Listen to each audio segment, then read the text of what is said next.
Hey everyone, welcome back to my new video. ಇವತ್ತು ನಾನು chicken ಮಂದಿ ರೆಸಿಪಿ ನಾನು ಹೇಳ್ತಾ ಇದ್ದೇನೆ. ತುಂಬಾ ಸಿಂಪಲ್ ಮತ್ತೆ ಈಸಿಯಾಗಿ ಸ್ಟೆಪ್ ಬೈ ಸ್ಟೆಪ್ ಹೇಳ್ತಾ ಇದ್ದೇನೆ. ನಾನೀಗ ಲ್ಯಾಂಗ್ವೇಜ್ ಕನ್ನಡದಲ್ಲಿ ಯಾಕೆ ಮಾಡ್ತಾ ಇದ್ದೇನೆ ಅಂತ ಹೇಳಿದ್ರೆ, ತುಂಬಾ ಜನರು ನಂಗೆ ಕೇಳಿದ್ರು ಕನ್ನಡದಲ್ಲಿ ಮಾಡಿ ಅಂತ ಹೇಳಿ, ಅದಕ್ಕೋಸ್ಕರ ಮಾಡ್ತಾ ಇದ್ದೇನೆ. ನಾನೀಗ 12 ಪೀಸ್ ಅಂದ್ರೆ 1.5 kg ಅಷ್ಟು ಚಿಕನ್ ತಗೊಂಡಿದ್ದೇನೆ. ಇದನ್ನು ಚಂದ ವಾಶ್ ಮಾಡಿ ಇದಕ್ಕೆ ಹೀಗೆ ನೋಡಿ, ನಾನೀಗ ನೈಫಲ್ಲಿ ಹೀಗೆ ಒಂದು ಸ್ವಲ್ಪ ತೂತು ಮಾಡಬೇಕು. ಯಾಕೆಂತ ಹೇಳಿದ್ರೆ ಮಸಾಲೆ ಎಲ್ಲ ಅದು ಎಳಿಲಿಕ್ಕೆ ಬೇಕಾಗಿ ಮಾತ್ರ ಅದು ಎಬ್ಸಾರ್ಬ್ ಮಾಡ್ತದೆ ಹೀಗೆ ಮಾಡಿದ್ರೆ, ಇಲ್ದಿದ್ರೆ ಟೇಸ್ಟ್ ಇರುದಿಲ್ಲ. ಇದು ನಾನು ಈಗ ಆವಾಗ್ಲೇ ಮಾಡಿರುವಂತದ್ದು, ಅಂದ್ರೆ ಫ್ರಿಡ್ಜ್ ಅಲ್ಲಿ ಏನ್ ಇಡ್ಲಿಲ್ಲ. ಬಟ್ ನೀವು ಒಂದು 2 hour ಫ್ರಿಡ್ಜ್ ಅಲ್ಲಿ ಎಲ್ಲ ಮಸಾಲೆ ಹಾಕಿಟ್ರೆ ತುಂಬಾ ಒಳ್ಳೇದು. ಈಗ ಚಿಕನ್ ನಾನು ಹೇಳಿದ್ದಾರೆ 12 ಪೀಸ್, ಅದಕ್ಕೆ ಕ್ಯಾಪ್ಸಿಕಮ್ ಒಂದು, ಟೊಮೆಟೊ ಒಂದು, ಆನಿಯನ್ ಒಂದು ಹೀಗೆ ಕಟ್ ಮಾಡಿ ಕ್ಯೂಬ್ಸ್ ತರ ಕಟ್ ಮಾಡಿ ಹಾಕಿದ್ದೇನೆ. ಇದೆಲ್ಲ ಸಹ ಕಟ್ ಮಾಡಿದನ್ನ ಈ ಚಿಕನ್ ಮೇಲೆ, ಚಿಕನ್ ಅನ್ನ ನೀವು ಯಾವ ಪಾತ್ರೆಯಲ್ಲಿ ಬೇಯಿಸ್ತೀರಾ ಅದೇ ಪಾತ್ರೆಯಲ್ಲಿ ಹಾಕಿ ಈ ಮಸಾಲೆ ನಾನು ಏನ್ ಹೇಳ್ತೇನೆ ಅದನ್ನೆಲ್ಲ ಹೀಗೆ ಹಾಕಿದ್ರೆ ಇತ್ತು. ಎಲ್ಲ ಕೂಡ ಒಟ್ಟಿಗೆ ಹಾಕ್ತಾ ಇದ್ದೇನೆ. ತುಂಬಾ ಈಸಿ ಬಿರಿಯಾನಿ ಮಾಡೋದಕ್ಕಿಂತ ಚಿಕನ್ ಮಂದಿ ಯಾರಾದ್ರೂ ಇಷ್ಟ ಬಂದ್ರೆ ಬೇಗ ಆಗ್ತದೆ ಇದು. ಇದೆಲ್ಲ ಹಾಕ್ತಾ ಇದ್ದೇನೆ ನೋಡಿ. ಇದೆಲ್ಲ ಒಂದೊಂದು ಮಾತ್ರ ತಗೊಂಡಿರುವಂತದ್ದು. ಈಗ ಕೊರಿಯಾಂಡರ್ ಲೀವ್ಸ್ 1 ಕಪ್ ತಗೊಂಡಿದ್ದೇನೆ. ಅಂದ್ರೆ ನಿಮ್ಮ ಕೈಯಲ್ಲಿ ಫುಲ್ ಹಿಡಿಯುವಾಗ ಎಷ್ಟು ಸಿಗ್ತದೆ ಅಷ್ಟು. ಮತ್ತೆ ಪುದೀನ ಲೀವ್ಸ್ ಹಾಕ್ಲಿಲ್ಲ ನಾನು, ನಿಮ್ಗೆ ಬೇಕು ಅಂತ ಹೇಳಿದ್ರೆ ಹಾಕ್ಬಹುದು, ಒಂದು 1/2 ಕಪ್ ಅಷ್ಟು ಹಾಕ್ಬಹುದು. ಈಗ 1 ಟೇಬಲ್ ಸ್ಪೂನ್ ಅಷ್ಟು ಜಿಂಜರ್ ಗಾರ್ಲಿಕ್ ಪೇಸ್ಟ್ ಹಾಕಿದ್ದೇನೆ. ಮತ್ತೆ 2 ಚಿಕನ್ ಸ್ಟಾಕ್ ಉಂಟಲ್ಲ, ಮ್ಯಾಗಿ ಕ್ಯೂಬ್ಸ್, ಇದು 2 ಹಾಕಿದ್ದೇನೆ. ಮತ್ತೆ ಇದು ಅರೇಬಿಯನ್ ಮಂದಿ ಮಸಾಲ, ಇದನ್ನ ನಾನು 4 ಟೇಬಲ್ ಸ್ಪೂನ್ ಅಷ್ಟು ಹಾಕಿದ್ದೇನೆ. ಇದು 1.5 kg ನಾನು ಹೇಳಿರುವಂತದ್ದು. ಈಗ 1/2 ಟೀ ಸ್ಪೂನ್ ಅಷ್ಟು ಟರ್ಮರಿಕ್ ಪೌಡರ್,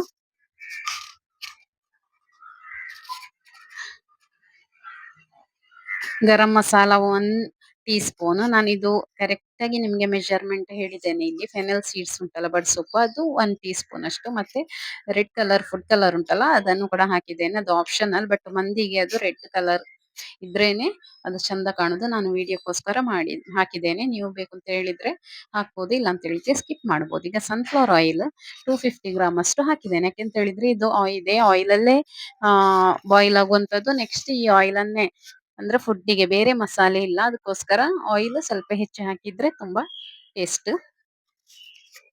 ಈಗ ಆಯಿಲ್ ಎಲ್ಲ ಹಾಕಿ ಇದನ್ನ ಒಟ್ಟಿಗೆ ಮಿಕ್ಸ್ ಮಾಡಿದ್ದೇನೆ. ಇದಕ್ಕೆ ಹೋಲ್ ಸ್ಪೈಸಸ್ ಹಾಕ್ಬೋದು. ನಾನು ಗರಂ ಮಸಾಲ ಹಾಕಿದ್ದೇನೆ, ಅದಕ್ಕೋಸ್ಕರ ಹೋಲ್ ಸ್ಪೈಸಸ್ ಇದಕ್ಕೆ ಹಾಕ್ಲಿಲ್ಲ. ನಾನದು ರೈಸ್ ಮಾಡುವಾಗ ಹಾಕಿದ್ದೇನೆ.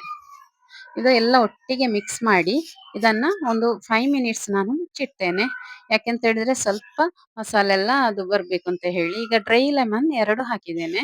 ಮತ್ತೆ ನಮಗೆ ಹೋಲ್ ಸ್ಪೈಸಸ್ ಅಲ್ಲಿ ಒಂದು ಸಣ್ಣ ಸಣ್ಣ ಆ ಸಣ್ಣ ಸಣ್ಣ ಡಾಟ್ ತರ ಒಂದು ಮಸಾಲೆ ಸಿಗ್ತದೆ, ಅದನ್ನು ನಾನು ಹಾಕಿದ್ದೇನೆ. ಅದು ಬೇಕು ಅಂತ ಇಲ್ಲ, ನಾನು ನನ್ನಲ್ಲಿ ಇದ್ರಲ್ಲಿ ಇತ್ತು ಅದಕ್ಕೋಸ್ಕರ ಹಾಕಿದ್ದೇನೆ.